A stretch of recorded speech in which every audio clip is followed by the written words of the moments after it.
Hey there, welcome to episode 3 of Trip Report. Before we get started, I do want to give another shout out and huge thanks to Dan and Manu for coming on episodes 1 and 2 and sharing their stories. I've reached out to a few other people that I know who have had fascinating trip reports to share, and quite a few people have been on the fence about coming on here. And I guess it's understandable. I mean, we still live in an era where this stuff is very stigmatized and it is a Schedule I controlled substance and a drug, and a lot of people think that when they share these stories that other people think that they're crazy and all that sort of thing. So I'm hoping we can get them on here. I offered to go just first name. I offered to go completely anonymous. So hopefully we can make it happen. But them aside, I still have a couple other guests that it's just trying to figure out scheduling to get them on. And I got a lot of good stuff coming up for you. In the meantime, I figured I may as well get started with a solo podcast and go into a little bit about me, my history, and then, what got me here and my first psilocybin experience.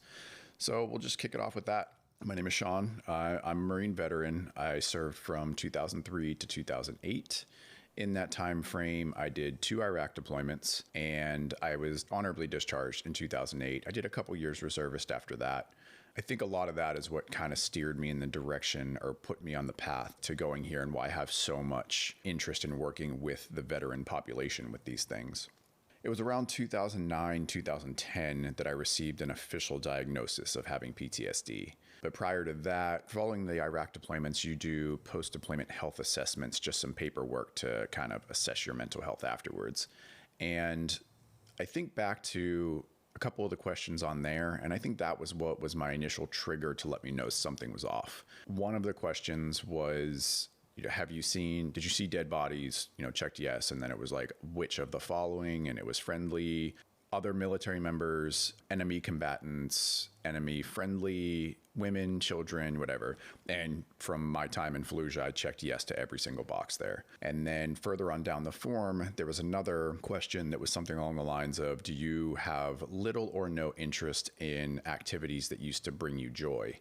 And I think that was the moment that I realized something was off, because I answered them completely honestly, and I checked yes, that was the case. I realized that the things that brought me joy in life were just kind of meh. It was take it or leave it.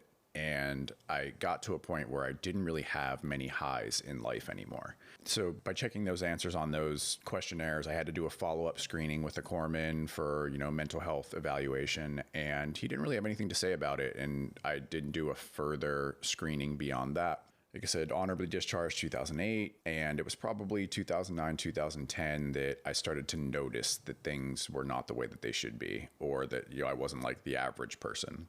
It was the same things that I hear every veteran now talk about when I see the issues that they're having with mental health. And the main ones being, the avoidance of crowded situations, or if you're in a crowded situation, always assessing your exit strategy and evaluating danger at all points, keeping your back to a wall. I would always find a booth or a table or a chair or something that was in a corner. It made me feel safer. And if I did choose to go out somewhere in public, I used to be a huge fan of live music. I pretty much stopped going because of the crowds. But if there was something that felt like I needed to go to, I would do okay if I would pregame beforehand. So, have 3 or 4 beers before we even go out or get there. And then when we get there, it better be something that has more drinks, or I would bring a flask with me, whatever it took to keep that buzz going, to keep that anxiety down so that I could continue to quote unquote function in society. That being said, if you had asked me if I thought I was an alcoholic at that time frame, I would have told you no, not a chance, because we all have our own definition of what an alcoholic is. And for me, a true alcoholic was somebody who woke up in the morning and had the shakes, and the only way to calm those shakes was to start with a drink. You had to start your day with a drink, and that's what made you an alcoholic. But looking back on it now, from probably age 19 to late 20s, I probably drank every single day of the week and thought nothing of it for years. Never interfered with work. I never showed up to work drunk or hungover or anything like that. But I still was a situation where I was a functioning member of, I was good at my job. Whatever I put myself forward to, I didn't let the alcohol interfere with it. And therefore, in my mind, I wasn't an alcoholic. But if you're having multiple drinks per day, every day, that is the definition of an alcoholic. I won't go any further into this because I do want to do a separate episode that is dedicated to the potential for curing alcoholism and drug addiction with entheogens. But all that aside, I started to realize I had an issue. Went the VA route initially. The biggest problems that I was having was the anxiety, the depression, and then just horrific nightmares every night. It was, seeing family members and loved ones just killed in every different way possible. And it was horrific to the point where I didn't even want to sleep, would wake up in sweats, just not wanting to go back to bed because I didn't want to deal with that. So I was put on prazosin, which is a medication for, I think, blood pressure that they found out reduced nightmares. And actually, it worked quite well. Then they also gave me zolpidem for the sleep, which I would use it occasionally if I needed to force myself into sleep. But I never wanted the worry of like being that ambient zombie and waking up and doing things that I didn't know that I was doing. So I was always very hesitant to take that. And then, of course, the SSRIs, which is what they just love to force down everybody's throat whenever, anxiety and depression and PTSD are involved. I started with that. Within the first week of taking the SSRIs, we went to a Oktoberfest celebration. So, of course, drinking involved, probably had a beer or so to pregame before we got down there, and then had a couple beers at the event. And I'm a bigger guy, and I had a pretty high tolerance for alcohol. And within one or two beers at that Oktoberfest, while being on the SSRI, I just went into complete zombie mode. The point where it's unlike any headspace I can explain otherwise. There was no high, there was no low. It was just existence. And it was disgusting. I hated every moment of it. And I had that thought of, if this is what life is not worth living. So I stopped drinking because it was, I didn't want to make it any worse than what it had already been. And it was just a flop of a night. I used to love going to Oktoberfests. And that was, I guess, when I realized something was totally wrong and I needed to figure out another way to fix this. I started researching PTSD and the ways that other people were handling it. And from a mental health standpoint, everywhere I was looking, I just kept seeing meditation. So I don't know. If you had asked me in especially my Marine Corps days, even in my teenage days, whenever I was in like the punk rock phase, if you had asked me anything about meditation, I would have told you it's some hippy dippy nonsense. So it was completely against everything that I was normally into. But I was at the end of my rope. So I figured, let's just give it a go. I went on YouTube, looked at a handful of different videos, tried a bunch of different versions of meditation, and I started to feel better. So I continued to do it for a few months, and I got to a point where I could reliably, within 15 minutes, sometimes as quickly as 5, drop into such a deep meditative state that I could see visuals with my eyes closed. And the best way to describe it would be with a pitch black, when the eyes are closed, I would see almost like a golden energy. I don't know how to explain it, but it would either be like a circle that started from inside my head and pulsed out, or vice versa. It would start pulsing out and then come back in, or occasionally, more rarely, I would see it swirl back and forth, almost looking like, I don't know, like a yin yang logo or a kind of like infinity logo, just that like swirling kind of motion. And then it would eventually transform back into the circle, either going in or coming out. And I was trying to make sense of this because it was bizarre. I'd always my whole life closed my eyes and just seen black, but now there's something there. So I started to look online thinking, who else is seeing this? Who can define what this is? So I would search like meditation, see things with eyes closed. And every time you search, see things with eyes closed, it's psychedelics. That's what comes up because that's what they do.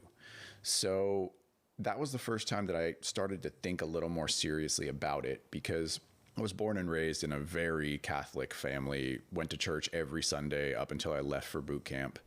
And alcohol, drugs, all that stuff was very frowned upon. My parents, they were amazing parents. They were not users of any substance. I've never seen either of my parents intoxicated my entire life. And so, I feel like I was pretty set up to at least not have an addictive personality, which I'm grateful for. But I believed everything. I was a product of the DARE generation. Everything that they told us in school and I saw on TV about drugs frying your brain, that kind of thing, I believed it. And it was a risk I wasn't willing to take. So when everybody started experimenting through high school and all of that with marijuana, anything more serious than that, I was always just like, nope, not for me. I started drinking a little bit in high school, but I always steered clear of all the drugs, even, tobacco for that matter. once psychedelics came on the radar, I started to research them a little further. I've always been a very analytical person. I did really well in high school, college, at least academically. I always want to make sure I completely wrap my head around something. I'm not the one to just dive in completely empty without knowing what I'm putting myself into. Started researching psychedelics and found out that so many CEOs and top people of companies have had profound benefit from these substances, whether it be LSD or psilocybin or ayahuasca, DMT, you name it. So it started to show me that, everybody that are using these quote unquote drugs aren't burnout, stoner, losers. These are some of the most highest functioning members of society. And then kind of had this thing in the back of my mind, like, well, will it shorten my lifespan? And then you see people like Albert Hoffman, who created LSD, lived to 102 years old.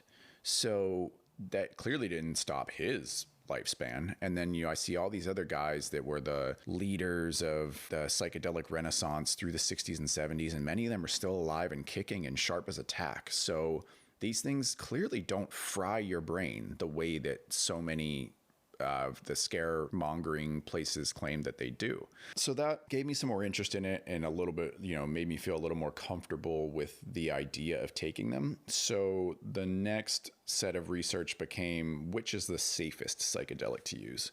Going down the list of all the things that are out there, I mean, the most common being LSD, psilocybin, ayahuasca. I would say they're usually the highest on the radar right now, or at least the most easily accessible in our culture.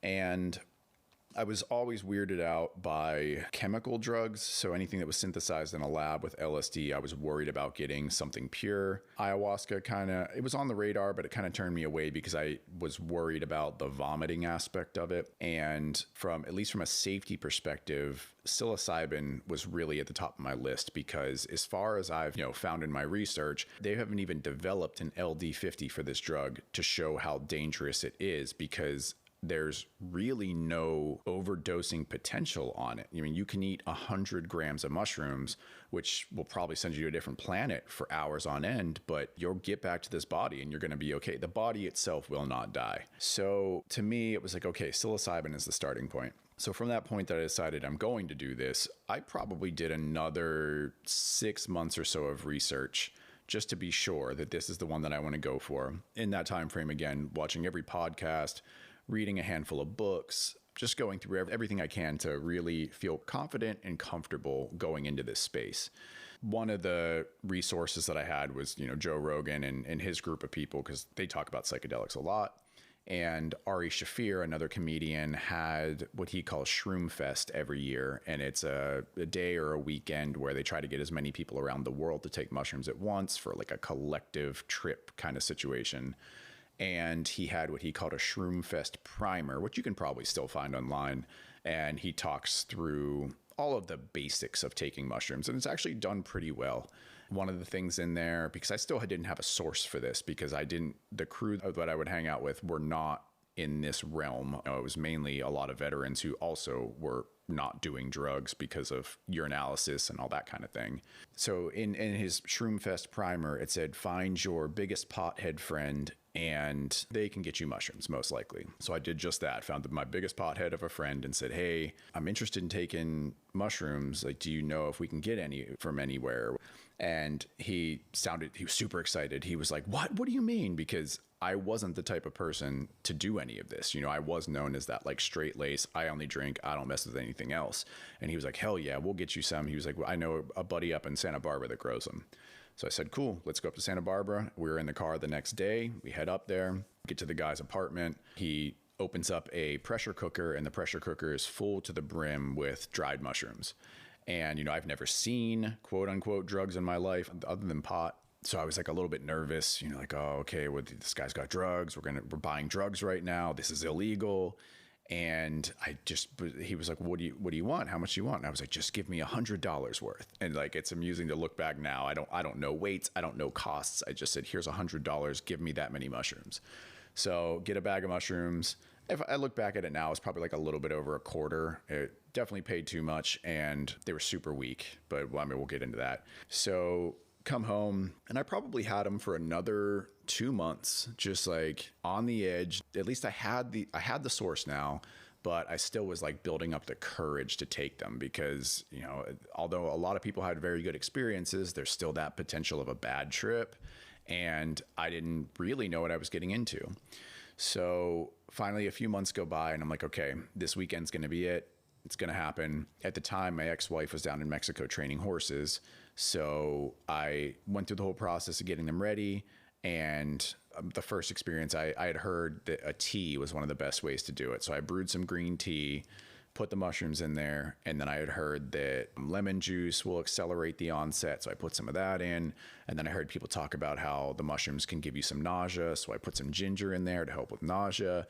Again, just kind of trying to see what would work here, not knowing the best way to do this. And I consumed the tea, called the ex-wife just to have like a familiar somebody here for me to like help keep me grounded. And I had heard that they could kick in anywhere from 30 to 45 minutes. So I got her on the phone just to have somebody to talk to while, like during the come up. And then I figured I'd take the dogs for a walk just to get out, get some movement in, hopefully get the psilocybin cycling faster, you know, not knowing anything about what I was doing at the point. Got them for a walk for about half hour, 45 minutes, came back home and still nothing was hitting. Oh, I meant to say that I was reading everywhere that an eighth was the best starting point, 3.5 grams, which is actually probably a little high for your first time. But I decided to start with 1.75, a half of that. And so, yeah, after the walk back and coming back here, an hour had passed and I felt nothing from 1.75.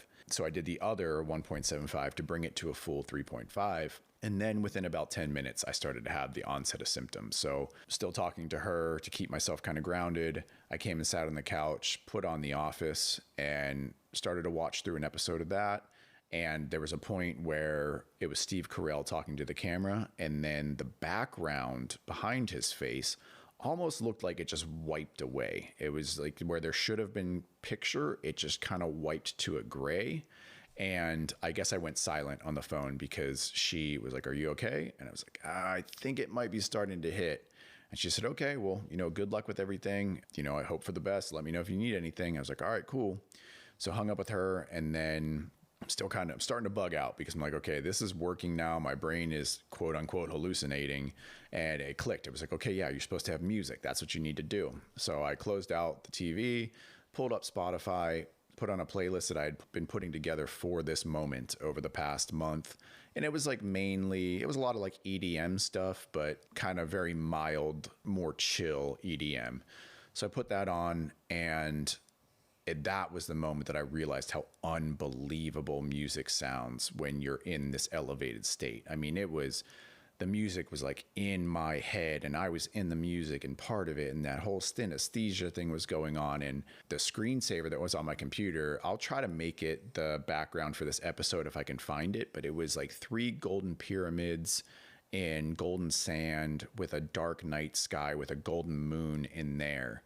And I mean, honestly, I probably watched the screensaver for an hour straight, just staring at the screensaver, listening to music, and just watching the sand flow back and forth and the pyramids expand and go smaller and the clouds in the sky move and all of that. And it was just so fascinating. And then I glanced up at the ceiling, which is popcorn ceiling, and that was crazy. Just watching the depth of movement and flow and the colors running through it. It seemed like there were lights coming through it. It was so crazy. So I just sat back and looked at the ceiling for probably 30 minutes. And then it all clicked. It was like, hey, the whole reason you're doing this is because of the closed eye stuff.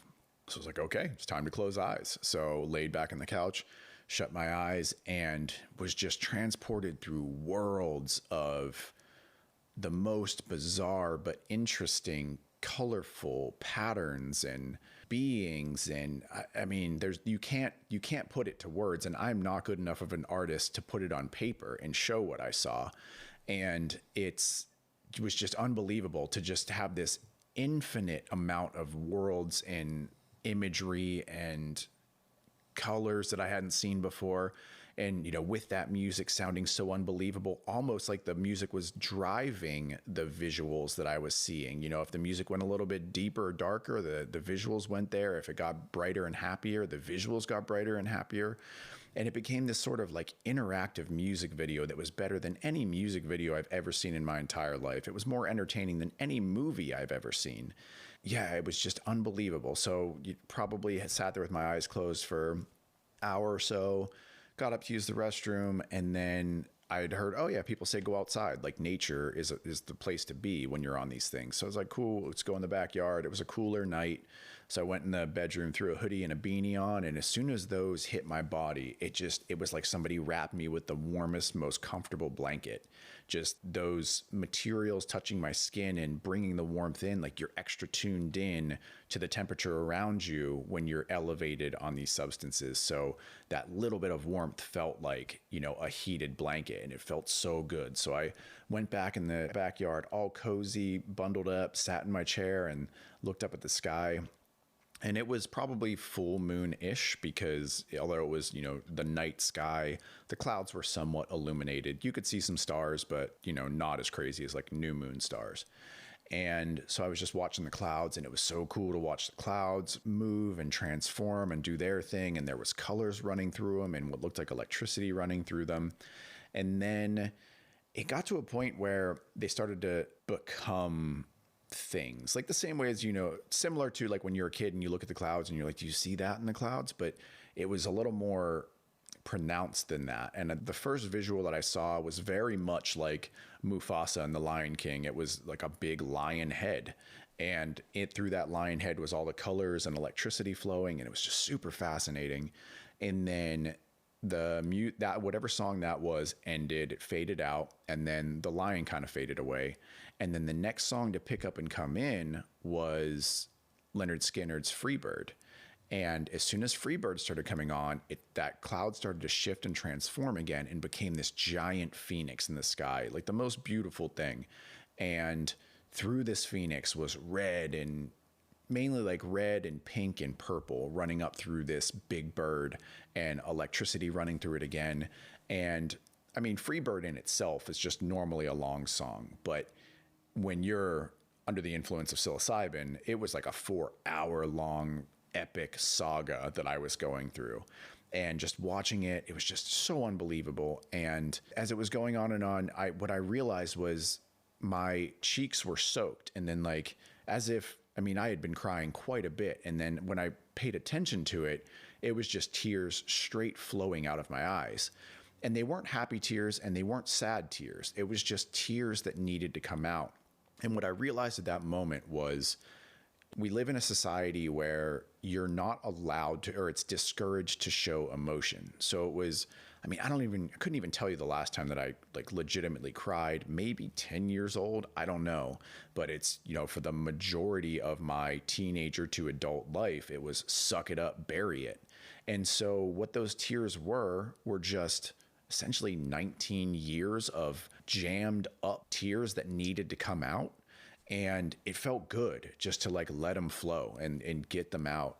I mean, that went through that whole song. So, what seemed like 4 hours, but at least I think it's a 6-minute song, something like that. So just straight tears pouring out of my eyes. And it felt like a giant weight was lifted off of my chest. And at that point, I didn't really feel like there was anything attached to those tears, but there definitely was. And, getting some of that trauma purged out, it made me feel lighter. That was kind of near the end of the experience after like seeing that phoenix. And I always tell people, make sure that you journal these plant medicine experiences, because you can pick up on things years later. So I still haven't really discovered what the purpose of the lion head was, but I was listening to a podcast only maybe a month or two ago on Aubrey Marcus, and they were talking about the symbol of the phoenix is of death and rebirth. And I truly believe that that's what that moment was for me. It was the me that I wasn't happy with, the anxiety, the depressed, the alcoholic. That version of me needed to die. And I think that that's what I did, is I at least let a piece of it die at that point. And the rebirth began. I wouldn't say that I wasn't 100%. It doesn't work that way. But the rebirth began at that moment. And I think that's a good thing to touch base on too, is that these things are not a miracle cure. You don't take psilocybin once and then you're 100%. It doesn't work that way. if somebody's overweight and they're going to the gym, if they continue to go to the gym, they will get in shape. But you can't just go to the gym once and expect to be fixed. It doesn't work that way. So it's the same way with these plant medicines, is depending on how far off the rails you are, that's how long it's going to take to get yourself back on. I listened to a podcast, I think it was that We Might Be Drunk, with some comedians, and they had a comedian on, and she had said, oh, I can't stand ayahuasca people. You know, all they want to do is talk about their ayahuasca. And well, if ayahuasca is so healing and powerful, why are you doing it every weekend? Or, you know, joking or like that. But I mean, that's the thing, is you're not going to do ayahuasca once and be fixed. It will likely be very profound and set you on the right path, but it's very rare that people have one single plant medicine experience and they're good for life. It doesn't work that way. So that being said, is the experience it started to fade out and just kind of went away. And I got to the point where I was like a little bit bummed. It was like, that was unbelievable. This was, you know, it was so much more than I could have ever hoped that it was going to be. And I was like, man, I wish the music still sounded good. I wish I could still see those visual distortions, but it had told me like, okay, you know, you're on the right path here. Yeah, I think I'll just wrap it up there. I think it's good just to get the first experience done. I'll do more of these solo podcasts coming forward, but what I can say is that the next morning, I did feel like I had a complete reset. And probably a couple months after that, I had so many people tell me like, something's different about you. Like, you just seem happier. You seem brighter. There's a glow about you. And, you know, it felt good to hear that from people, because I felt like I was in a new body, and it was a good thing to see that other people realized that I was on the right path. And I was still hesitant. You know, I wanted to tell everybody, oh, I did mushrooms, you should do mushrooms. But I don't want to be that ambassador, because when you talk about it too much, people also kind of check out too. They're like, this guy's crazy. He's gone off the deep end. But all I can say is that, and why this podcast exists, is because I want to be able to share the beneficial things that have happened to me, and, you know, so many other people that I've talked to that have had similar breakthroughs like mine. Yeah, I just think that these are powerful messages that have to get out there. Yeah, I think that's a good place to wrap it up here. I don't want this one to go too long. Like I said, I'll continue to do the Solocast going forward, because that first real year of psilocybin experience is when I started to see the most change in my day-to-day interaction with the world and the way that my brain functioned and everything else. And I do want to get into that in a future episode. I'll do another episode about the addiction and alcoholism. And then I also really want to get into my first ayahuasca experience too, because although psilocybin has been quite life-changing for me, ayahuasca opened up so many more doors that I was unaware were even, you know, in existence. So hope you enjoyed that. I'm planning on getting some other guests on in the next couple weeks. If the schedules don't align, I'll accelerate the next solo cast. But until then, have a great weekend, and thanks for checking in.